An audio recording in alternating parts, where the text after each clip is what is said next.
The following episode of the Maui Chamber of Commerce's Business Matters was originally broadcast on July 25th, 2023.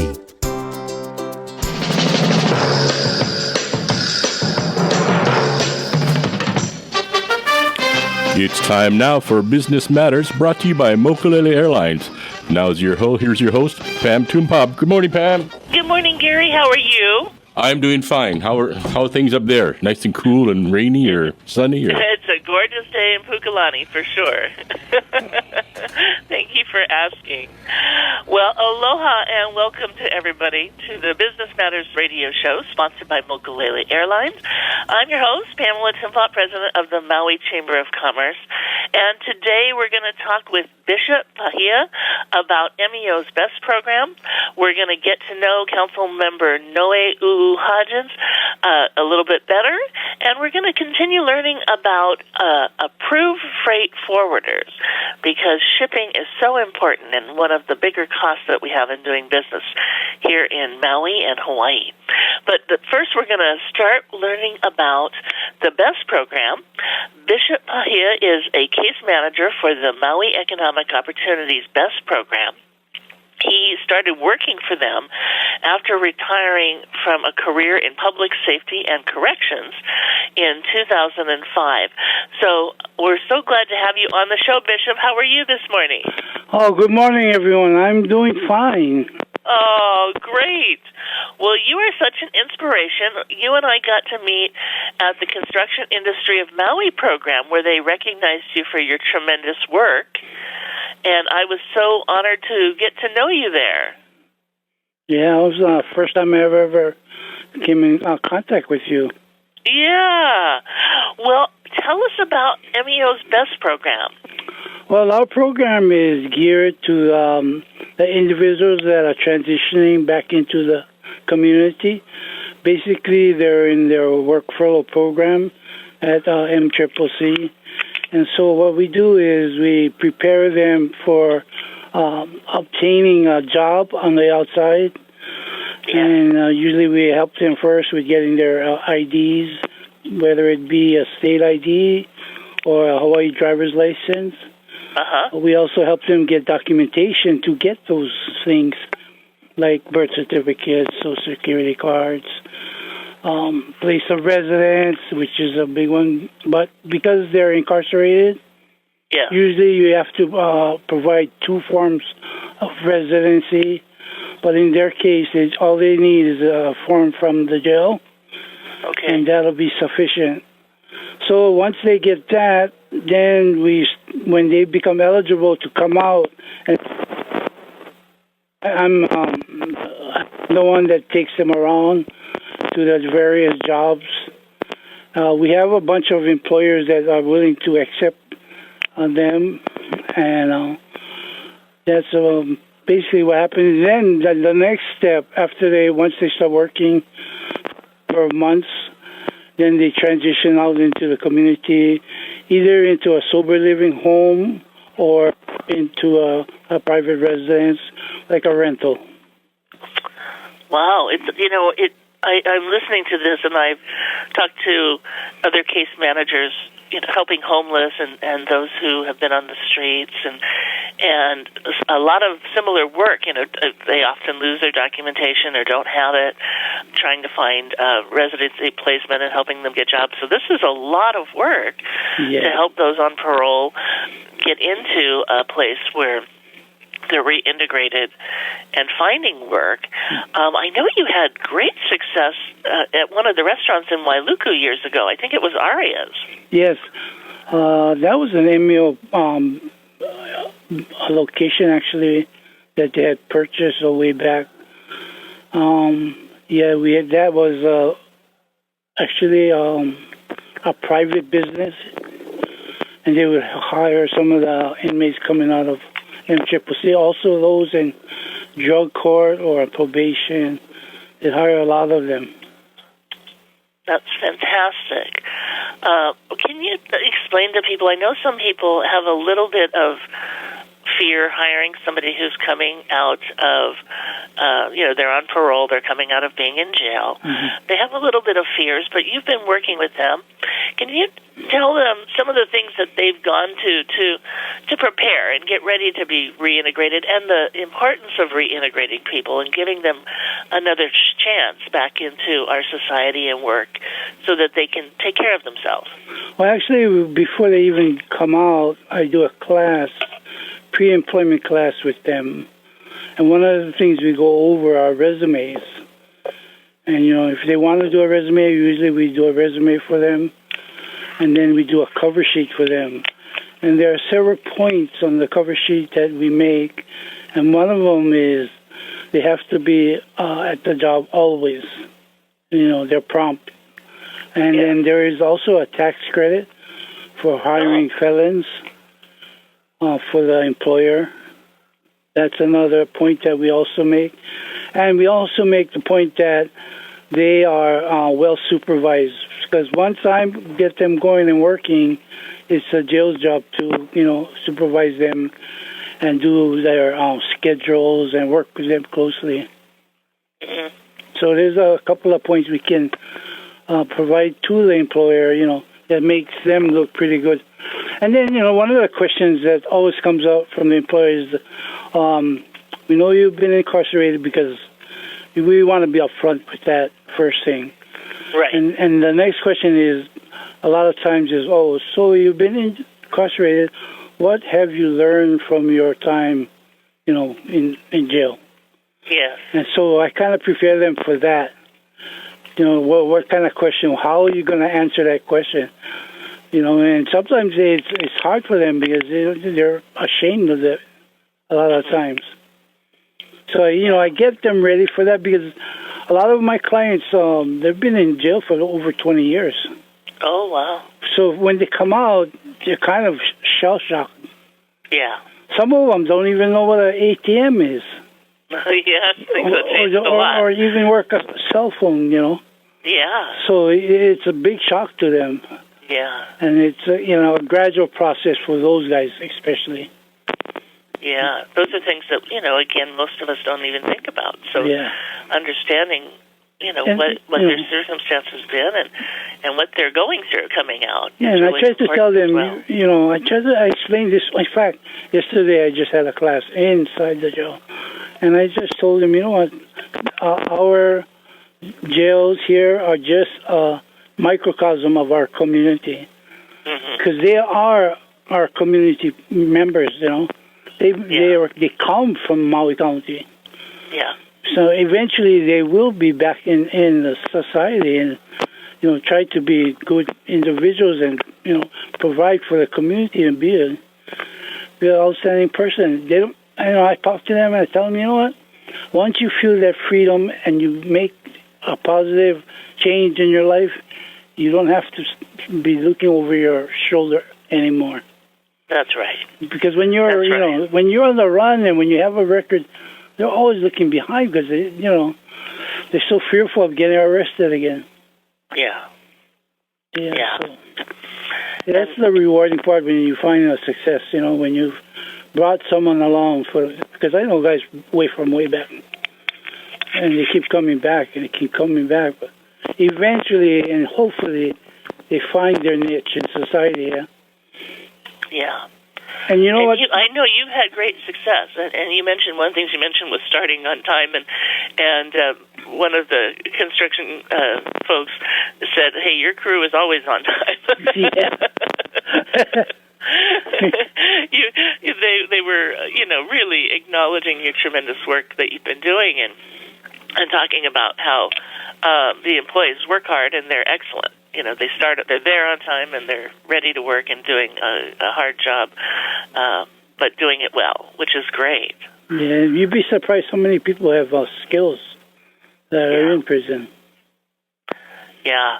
Well, let's talk a little bit about that. What kinds of training and services do you offer to the inmates to help them connect with employers? And and what kind of companies are they working for?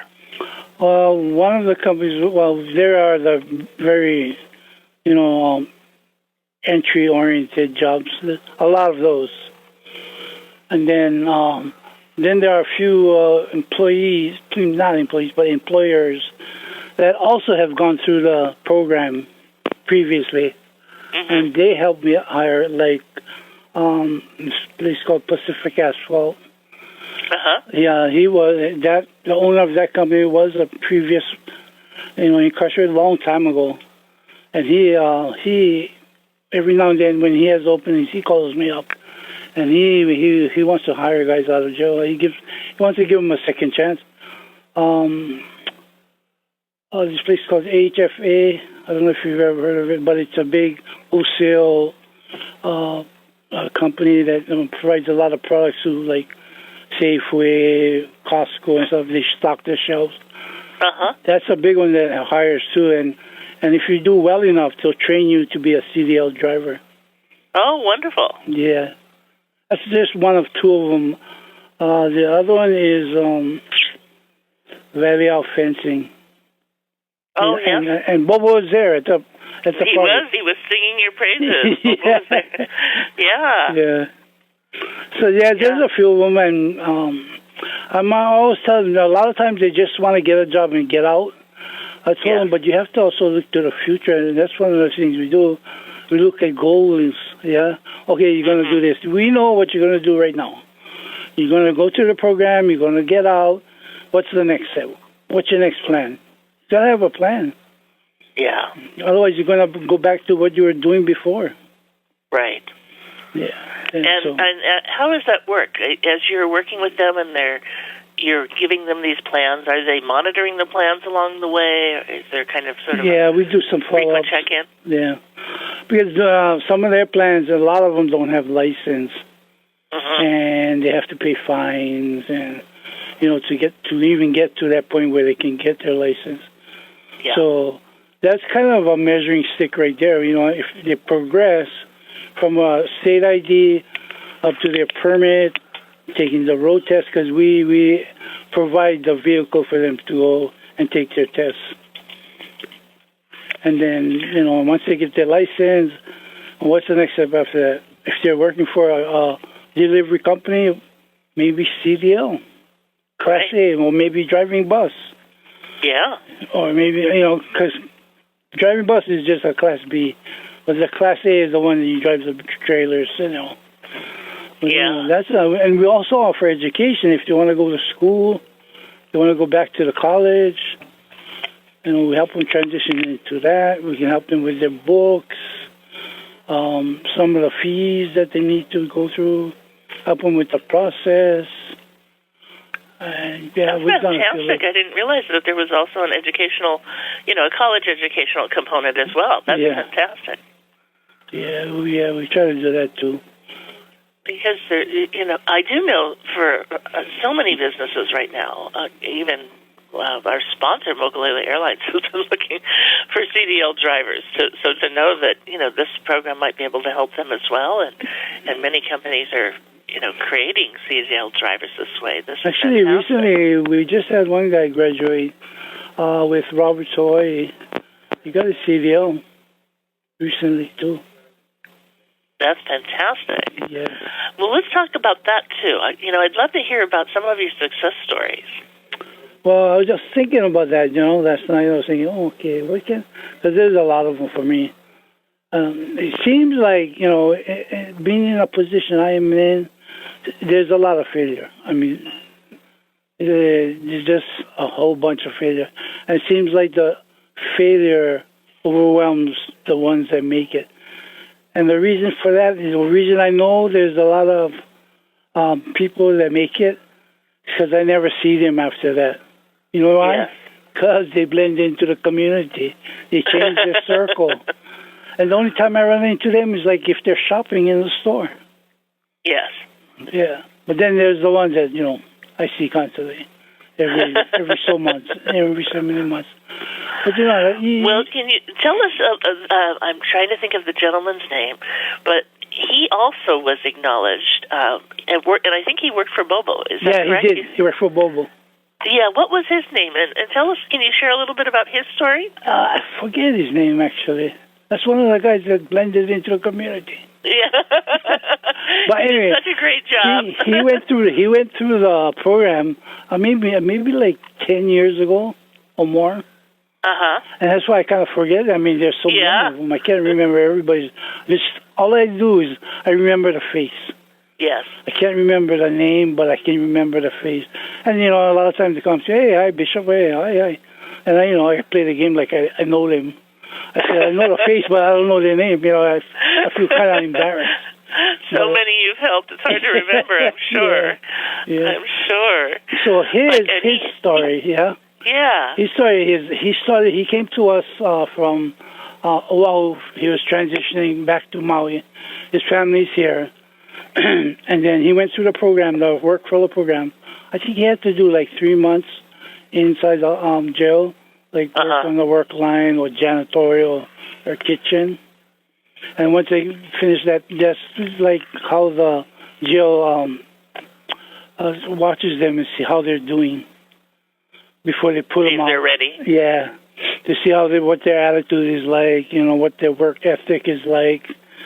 And then once they reach that point, if they pass all that, then they come to me, and I'm the one that's going to be taking them around, getting their ID, preparing them with the employers, doing the employment program.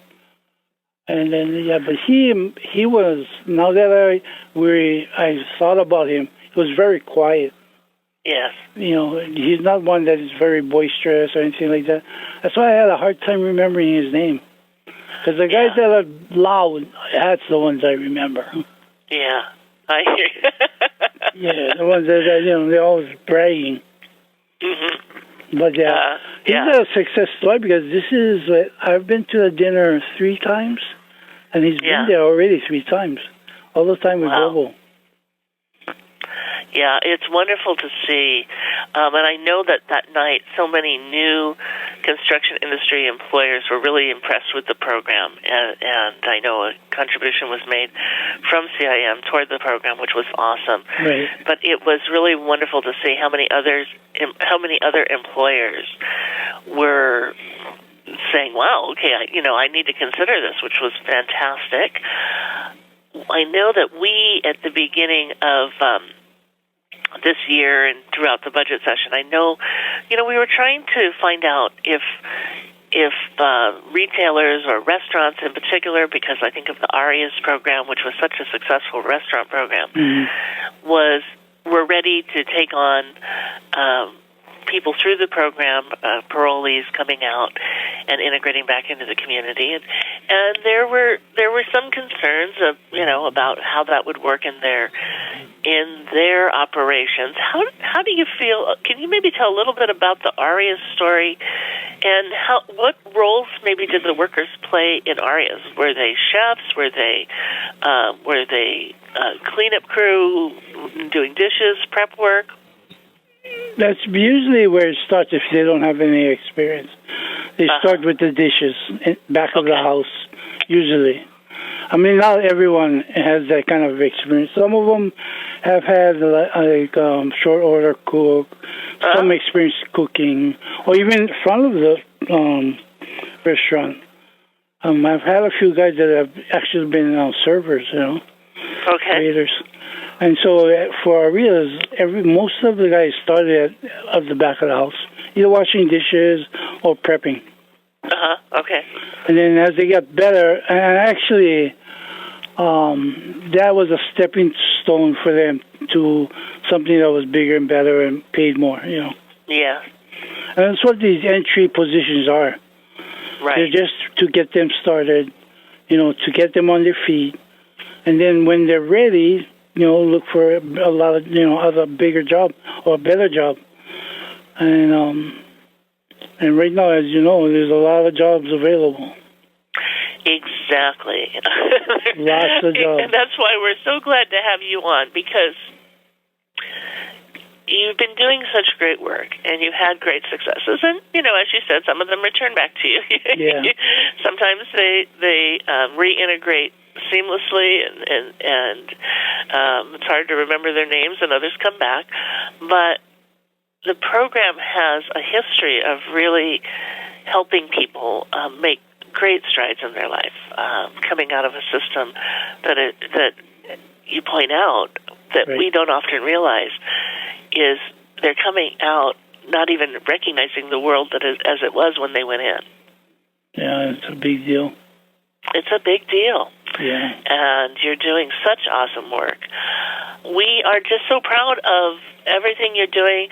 If you had a message to share with employers to encourage them to consider this program, what would that be, and how could they reach you? Well, my message would be, look at the person. Remember, even I tell this to myself, there's a thin line between being in and being on the outside. Very thin line. We've all made mistakes. It's just that I've never got caught. And, that line is so easily to be crossed that, you could just do something small and be incarcerated. Yeah. And that's a permanent mark on a person if you've ever been in the jail, it's not the best life to have. But anyway, what I would tell my employees is that look at the person, talk to them, get to know them, give them that chance. Yeah. Not all of them are going to make it. We know that. We have a jail. Yeah. Just give them that chance. The first couple months, they're always going to do their best when they come out, because they want to do their best. Yes. It's when they graduate from that, when more freedom they get, is when they need more structure. Yeah. Well, Bishop, thank you and bless you for all that you do. It really is a tremendous program, and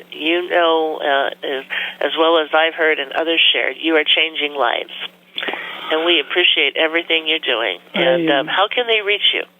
Oh, you can call me at MEO directly, actually. Okay, what's your phone number? 808-243-4358. And another thing, I actually screen the inmates that are coming out, and I know whether they fit a certain situation. And I try not to give them, someone that doesn't fit. Yes. No, I know you're working hard to set them up for success. Yes. Yeah, that's fantastic. Well, thank you for having me. It's my great pleasure, Bishop. I hope you have a wonderful day, and thank you so much for being on the program today and sharing this message. Thank you. Take care. Thank you. You too. Aloha.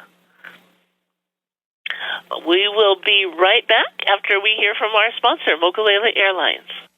Mokulele Airlines operates the largest commuter airline hub in the country, right here in Kahului. Fly Mokulele from Kahului to Molokai, Lanai, Hana, Waimea, Kona, and now Hilo. Mokulele also operates the only flights between Kapalua and Honolulu.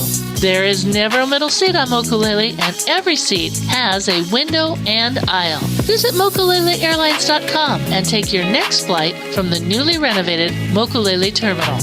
We are so excited that Council Member Nohe Hodges is going to join us shortly. She holds the residency seat for Makawao, Pahia, and Haiku. This is Nohe's first term in office, and she currently is the chair for the Government Relations, Ethics, and Transparency Committee. So imagine, that's a very big committee, and it's known as the GREAT, G-R-E-A-T, committee. And Council Member Hodges was born and raised in Pahia, Maui, and is grateful to still call Maui home, and we are so grateful that she is calling Maui home and gotten involved in public service. She is determined to continue to address community challenges that we face today so that our next generation can succeed. So we're thrilled to have Nohe on. Are you there, Nohe? I am. Good morning. Good morning. Aloha. How are you today? I'm great. How are you? I am awesome, and I want to thank you for coming up to the forum this past week to talk about access deer and participating in that great session. Oh, that was so informative. I enjoyed every minute of that. That was so good. Me too. I knew a lot about access deer, but I didn't know a lot about, what happens to the soil and the runoff and the degradation of the land to a point where it's going to take a very long time to restore. That was shocking. That was shocking. I feel like, all of it's been discussed before, and you can understand it, in theory, but when you see it for yourself, I feel like that's a whole different weight to the story that I didn't have the opportunity to feel before that. So it was really, really informative. It's scary informative, in fact. Yeah, very well said. It was scary informative to look at barren land on Kaho'olawe and Lanai and to know that was the result of deer, unmanaged right. deer. Yeah, right, and a possibility for us if we don't figure it out now. So, it was, I went home, I drove home, because I live about 30 minutes from Unupalakua. I drove home thinking, oh my gosh, what are we going to do? What am I going to do right now? How is this going to get solved? So my whole 30 minutes, I think I sat in silence as I drove home, just thinking, oh my gosh. like I said, the effects. But yes. I think it really, really, really hit home as I drove up country on the other side of the mountain where it's still green, but we have deer, and just thinking what's coming. Yeah. We are part of a public education campaign, putting together a public education campaign, and that footage. And the good news was, for folks listening, is this amazing session where we saw the degradation of land that just an overabundance of deer create. And we saw how ranches have been devastated and cannot fully raise cattle on areas because they're just devastated. The cattle have nothing to eat there. But worse, we saw over time what will happen if the lands don't have an opportunity to regenerate. And so this was all videotaped. So it will be part of a public education campaign that we're putting together on a website along with others to help people understand the broader issues of deer and the fact that they're only predator. So in Hawaii, if we're not doing the management and control, then they're out of control. So it was. I'm glad, like you. I live up country, and I live in Pukalani currently. And on the golf course, they're very prevalent. We hear them barking every night. So they're here, and it's a big issue. Well, let's talk a little bit about your chairwomanship of the Government Relations, Ethics, and Transparency Committee. This is a big committee. And there's so many different things that come before this committee. What are some of your priorities this year? Well, one, I know it's such a mouthful, and it's so much easier to say great, and I'm so thankful we have that easy acronym, or else, I would get tongue-tied, I think, every time I try to say all the things. But, in our committee, as you know, this session was started late, so the very first committee we had was, in fact, the Great Committee, and we had the Great Committee for a week straight. And so during that week, we confirmed all the nominated directors, and we did mass nominations, and we attempted to do some reform on the rules of the council. And since then, we have been doing more nominations for boards and commissions. We've done a whole bunch of litigation that has come against the county, and that has taken up a huge chunk of our time. We are currently going to start considering some of Maui County and the Hawaii Association of Counties, their HSAC, their legislation that comes before our council for it to be vetted and then put into a package for all of Hawaii State to be pushed at the state level. And that's what we're doing now in my committee. It is quite a task. I feel like some of the things are nearly never ending. I don't know if you guys watched last council meeting, but we had our agenda and there was about 30 things being sent to committees, and they were all just coming to our committee. So we are quite busy, but I'm happy to be busy. It's been a really good learning curve. Well, and I want to talk about that too, because I can't imagine all that you've learned so far in all of this as well. But I do want to share, and please consider the Maui Chamber of Commerce a resource as you're putting together the packages for Maui and Maui's awesome. portion in HSAC. We are a strong advocate both for looking at how we can support council legislation as well as the administration's legislation in the legislative session.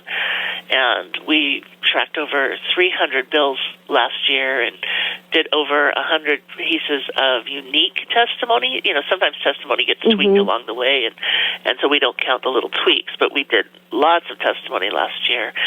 So we're here to support you, and I know that just, you know, people know that the legislative session starts in January, but to know that work is going on now is, and, you know, again, you're working on it because then it gets the Maui package, goes to HSAC, and so it's a lot of gearing up.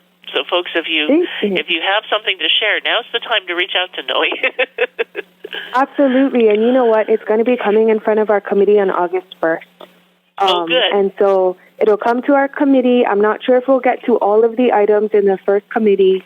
And so, you know, feel free to start sending us any testimony. And like I said, it's going to come in front of our committee on the 1st. And then, of course, it'll go to full council. And so you'll have, if you start now, you'll have some ample time to get involved. And I always look forward to your testimony as well. You always provide great insight. Yeah, you are really awesome in giving people a chance to get involved and share their voice. I so appreciate that. You know, one of our top things for our community is attainable housing and rentals. And having previously worked in permitting before becoming a council member, I'm just wondering, we keep hearing about proclamations and we're going to be streamlining. What are some of the areas that you would like to see the council visit or revisit to help us move forward in this area?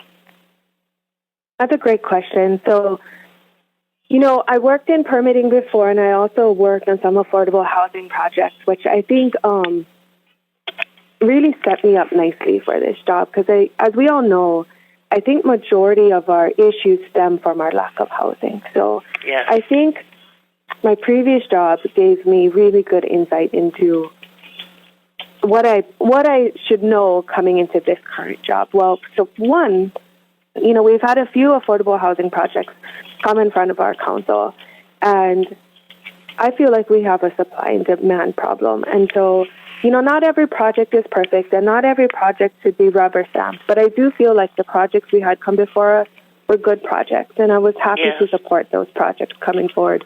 And so we can increase our supply and acknowledge that we have a demand for more housing and more rentals. So that's one. And two, in the beginning of our current session, I had an opportunity to meet with Managing Director Kekua Kana and one of the mayors, E.A. Cynthia Lalo, and we had a very nice, productive conversation on some of the issues with our building permit process. In fact, I think during my campaign, I had met with you guys, and we had a nice long talk about our building permit process and the confusion that it brings. And so I had an opportunity to meet with our administration and discuss some of the issues that I saw, you know, on the outside looking in. And they as well, because they didn't have any familiarity with our government beforehand. And so we discussed some of the things that I think should and could be handled administratively, and what should be handled by us legislatively. And what they did is put together a working group. In fact, my former boss is on the working group, and to figure out what kinks can be addressed by them and what not addressed by them can be addressed by us. And so administration is working with the working group now, and when they are done, I am going to start working with them and figure out what we can do to have a better building permit system. And I think the building permit system is kind of the crux of it all. You know, it's a very long and confusing and redundant process. And if we can better streamline our county process and not have to rely on an EP by the governor, then we can have autonomy over our building permit system and make it better for ourselves for the long run.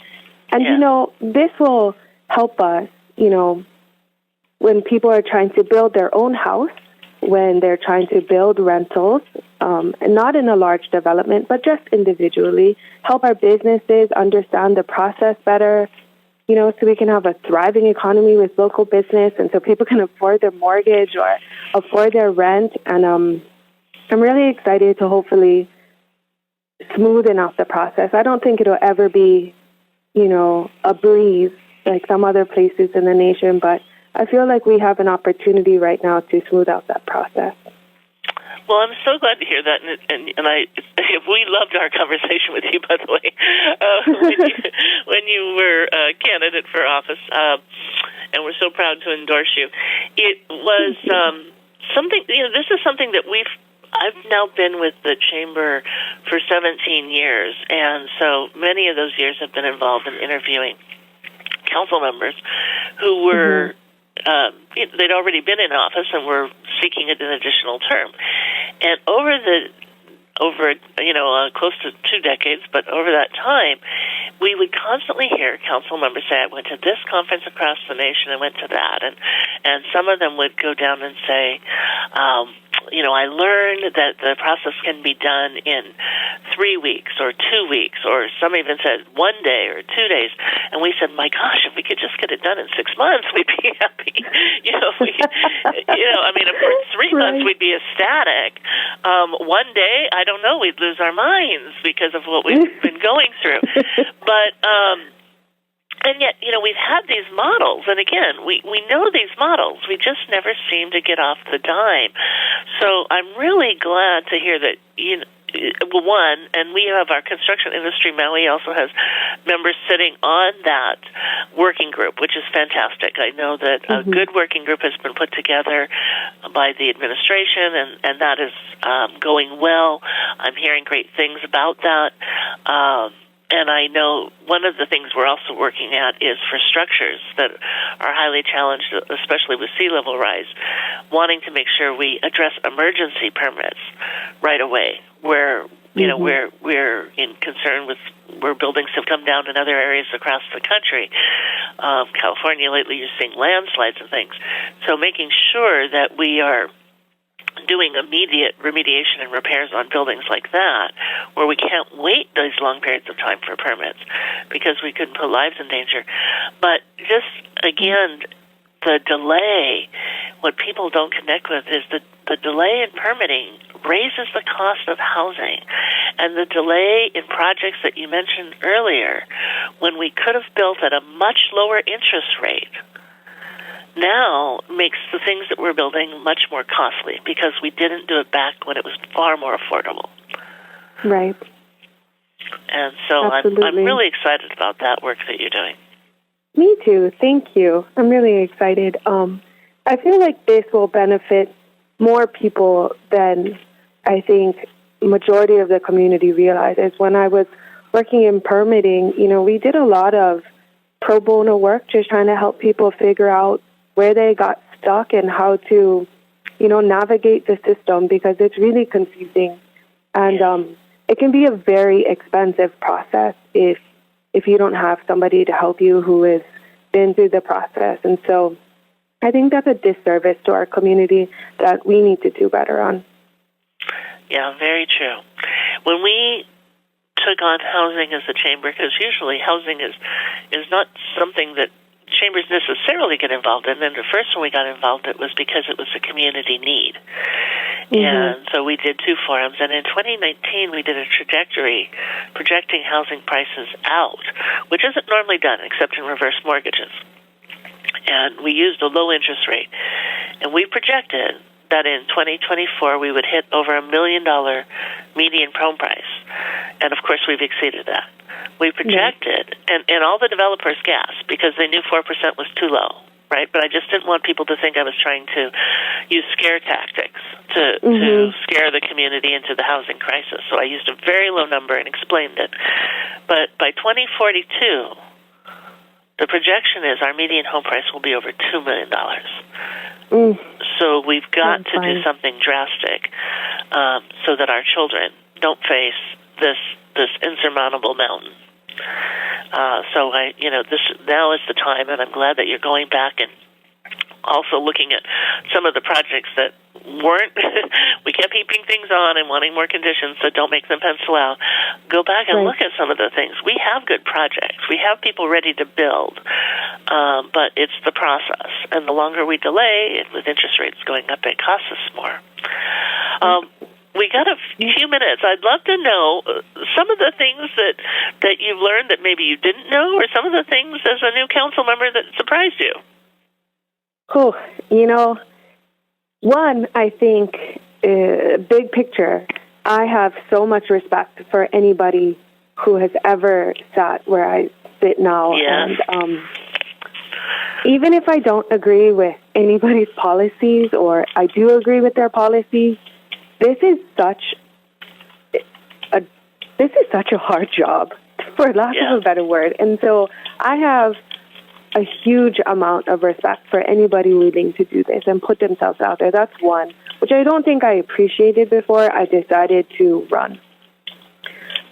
Because I don't know how I can articulate it better, but to make decisions for an entire county, for 3 islands, is pressure I've never had to feel before. I'm a mom of 4, and I have a husband. I'm the oldest sibling, oldest cousin. I've had my fair share of experience for making decisions for other people. But those people I know, making decisions for people that stretch over a community is sometimes terrifying. And then, like, for instance, when we were talking stories and we were talking about the deer, to know that what information we know, that we have an ability to do something about it, and what are we going to do, because we need to do it now. If better yet, we should have done it 10 years ago. No difference than our housing crisis. It is a huge amount of pressure. Yeah.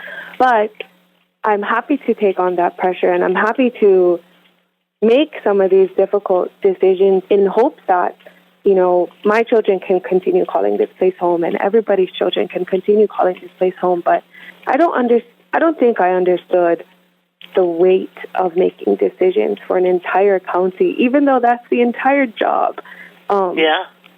Before I decided to run and to sit in this seat, and you have all kinds of people explaining different things to you from all these different perspectives, and really vetting what information makes the most sense, and figuring out, for lack of a better word, how to predict the future and where this is going to go. No different than your housing model, trying to look at what it's going to look like in 2040 with a home price at, $200 or $2 million.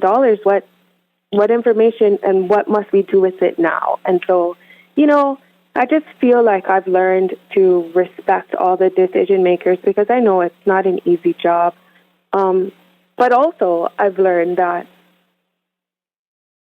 we, as a government, need to do better at being accessible to our community. And I think that's how we should and could be able to make better decisions. I feel like for a little while, we have had a government that was a little bit removed from our everyday life. I don't know if I've really gone to Costco and seen, or, Takamiya or whatever store, and seen either our council members or our mayor or previous mayors. I feel like we only had access to them in a very limited space in our county building, where everything feels intimidating. And so, I try my best to talk to people when I see them out in a less intimidating space. Like, if I see you at the fair, come talk to me. If I see you at, Foodland or Safeway, Costco, you come talk to me, say hi, and, email me and whatever. Call me up on my phone and talk stories. I feel like we should do better at being a little bit more accessible.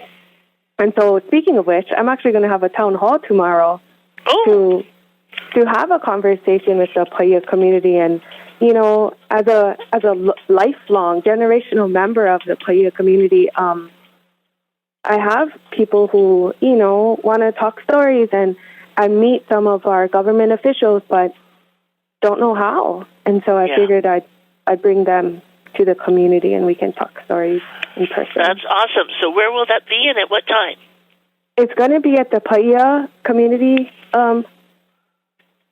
Hall, Pahia Community Center. Sorry, my coffee's just kicking in. At 6 p.m. tomorrow. And we will have somebody from Park. Yep, we'll have somebody from Park. We'll have somebody from Planning. We'll have Keku as the managing director. We'll have a police officer there, so we can address all the different issues that's been affecting the Pahia community for a long time. Oh, fantastic. Well, thank you for doing that. Yeah, that is exactly what we want, right? We just want to have a chance to connect and share and discuss our concerns and offer chances to say, how can we serve, too, and talk to those that, may need our help, but feel like we can connect with them and have them be hearing what we're saying and hearing what they're doing that maybe we're not even aware of, which is fantastic. Well, Nohe, it is always a pleasure this is your first time to be on the show, but it's always a pleasure to talk to you. I love that you came to Hawaii on the Hill as well, and appreciate all the work you're doing. There's been a lot. We've tried to just we've watched a lot of the things that you're doing. We know you had a huge job, as you said, coming in, doing a lot of confirmations, and that's not that vetting is not an easy process. So we've tried to lay back and say this is a lot of work. Let everybody get through this, but appreciate all that you're doing for our community and your philosophy and your service. We cherish you and are here to support you in any way we can. So please let us know as well, and then we will be there on August 1st. Perfect. I look forward to it. Thank you so much. I appreciate you having me, and I appreciate this forum and ability to talk story with you guys. Oh, you're very welcome. I hope you have a wonderful day. You too. Have a good one. Thank you. Aloha. Aloha. Okay, well, it's so great to connect with Nohe here, and we are next going to bring a chamber member back. We didn't get to fully finish their interview the last time they were on. It was a day where we had a lot of important things to talk about. So I want to connect again with Guy Harshman. He has been on the island for more than 20 years, 6 of those on Maui, many of them in Honolulu. He started in the fashion industry with Liberty House and has worked in real estate and freight forwarding ever since. But so he definitely knows about retail, and of course, shipping is so important to retail. And Guy currently services all islands with approved freight forwarder, handling Hawaii's needs on moving goods to and from the islands. And last time we spoke, we talked about kind of reducing costs and increasing efficiencies when shipping. So we wanted to bring Guy back and talk a little bit about that and the islands that they serve and their best-in-class service. And I know that Gary is trying to connect with Guy now. Oh, I can't reach him. He went to voicemail. Okay. I'm down to like 4 minutes left in the show, so. Okay. We'll reach out to him again next time. Yeah, we'll try and reach out to him again next time. So I was hoping to connect with him, but we'll reach out again next time. But in the meantime, folks, just want to tell you that we are so excited. We had a great day yesterday on the Made in Maui County Festival, and I'll tell you why it was such a great day. Last year was the first time we were back live after COVID, and I actually was sick with COVID and couldn't attend last year's festival, but Amber, we call her Chief Chamber Angel, did a masterful job working with the team and putting on a very successful event. We got rave reviews, and this time we put out our applications, and sometimes in the first round we might have to extend it. But we had over 160 applications, so far more than the spots we actually have available for the festival. It is a juried show, so everybody has to go through the process each year, whether you were in the festival before. Every year there is new companies that apply, and we always leave room for new companies as well. And so we were extremely excited to find we had an overabundance of food trucks apply. We had an overabundance of vendors apply. So we're thrilled to say that the application process for this year is closed. It won't be extended this year because we have so many applications from qualified companies that we know we're going to even have a waiting list with applications already built in. And we do maintain a waiting list every year because sometimes, from now till November, things happen, and sometimes companies might have a family emergency or need to fly off island for a reason at that time. So, we will, though, in this list currently have an abundance of overflow. So now the tough part begins. We're going to start moving into judging, and we're going to be looking at the companies and having to make extremely tough decisions as we find those over 140 vendors for this year's Made in Maui County Festival. It's going to be an exciting process, and we just are thrilled that we're that closer to this year's event. I just want to remind everybody it's going to be again live at the Maui Arts and Cultural Center. It's always the first weekend in November. This year it is November 3rd and 4th. We're coming out in the July-August issue with a reminder to save the date in Maui no Kauai magazine. It is the 10th annual event, the 10th annual Hawaiian Airlines Made in Maui County Festival event. It is going to be awesome this year. So mark it on your calendars now, and we look forward to seeing you there. And just want to say thank you so much for tuning into Business Matters each week. We hope you'll join us again next Tuesday. Remind you, it's rebroadcast on Fridays at noon as well. So we wish you a wonderful week and look forward to talking to you again next week. Mahuyo.